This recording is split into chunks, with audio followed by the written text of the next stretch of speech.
natin 9 spiral. Tama ba? Tama ba? Ako hanggang grade 12 po. Pero wala na pong bag this year. Pero yung supplies po, ibibigay ko po lahat. Yun nga lang po, ipapakiusap ko po sa inyo, magpa-enroll po ng maaga. Kasi, ang worry ko po, papamamaya sa sobrang dami. Last year, yung nagpapigay lang natin is almost 12,000 po na students.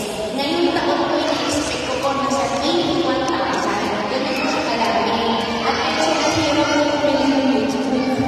Kaya, ina-encourage ko po lahat na magpa-enroll po ng mas maaga para hindi po ako maumulan po sa inyo sa huli. Tapos po, sa mga nag-aaral na po namin ng college, yung mga nag-aaral ng college, marami! Marami din!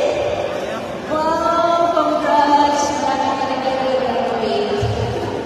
Sa mga nag-aaral na natin ng college, meron din po ako ibibigay ko sa mga college students. Pero, ginagawa ko, humingi pa po ng donasyon. At ako, sa tingin ko rin po, nag-donate pa ako ng content. Iniipit ko lang po yung pera, pero hindi pa po talaga alam kung magkano po yung total. Ang gagawin ko po, kung magkano man po yung total po ng pera, i-divide po natin sa lahat po ng college students. Para naman, sa tayo lang po naman, gusto ko po ang po lahat. Walang mataas, walang mababa, walang mataba, walang payat. Diba? Dapat lahat at sa mga DDCs naman po natin, meron din po tayo special naman po para sa kanila. Para mas ma-encourage po natin mga anak po na mag-aaral pa po sila lalo. Mas lalo pa po sila mag-aaral. Okay? Sa mga projects natin. Ano po mga projects na gusto ninyo? Marami ako nasa pipeline. Kaya ako po nag-share sa inyo. Marami surprise. At sa ano po,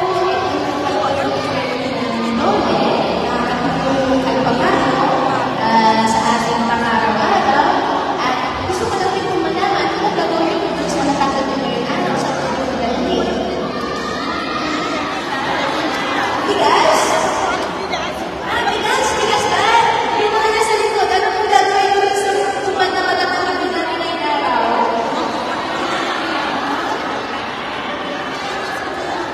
Ganda po na. Ano po na very good yun. Dito po sa ito, ano po tayo gagawin natin? Dagdag? Dagdag sa ilaw. Pero ba dito dagdag sa tubig? Di ba, Le? Marami po ba dito na nakatira po sa laptop? Marami po, no? Kunti-kunti po inaayos naman natin yung tubig. Ganito po kasi nangyari sa tubig. Ang this opportunity na po na isip konti ano po nangyari sa tubig. Kung matatandaan niyo po, kailan po kayo pinatubo? 1991. Eh di ilang taon na? 32 years ago na. Dati, nung unang panahon po, ginawa ko yung pipeline po ng tubig, ganito po siya kalaki. Kasi kunti lang pala po yung populasyon po sa bayan natin. Ngayon, dumami na po yung populasyon natin.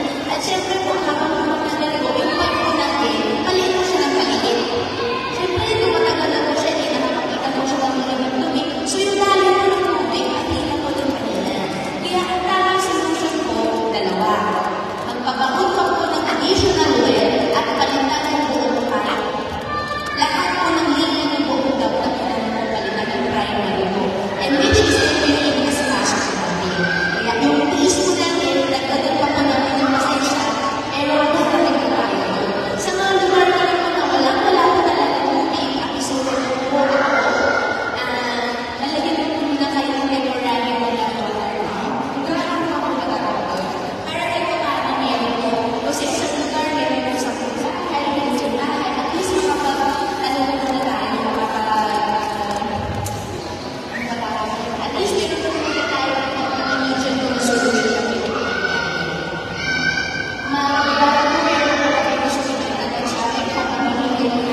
Anak ko rin.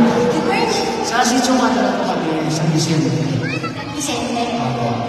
Ali 2017 pa po makita na yung sityo. Until na po wala po tubig doon. Bumibili lang po kami sa Marcos Village, sa sityo Palunga. Ay, opo. Meron po tayong isang project po na galing po sa City of the Village. Napirmahan nila rin po yung papel po kahapon na magkakaroon po tayo ng sariling solar farm na doon sa San Vicente. Actually, apat na barangay po yun. Isang Kanukulo, isang San Vicente, isang Panama. San Vicente, Panama.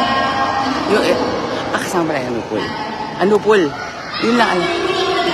Pero sa Vicente, sigurado eh. Solar po siya. Okay, meron ako sa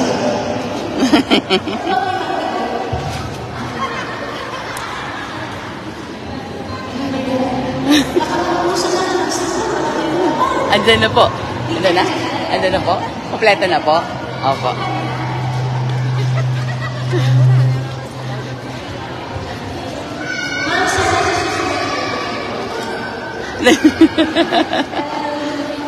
Mga kababayan ko, maraming salamat sa tulong ninyo, sa suporta ninyo.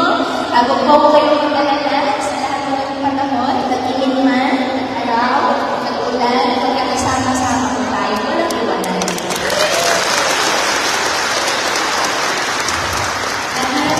Maraming salamat din po sa government. Tulong po nila sa pinagod nila ng sa ating ngayong araw. Pagsalamat naman po natin sila pagpapalala. At mga talagang po sa bayan ng mga.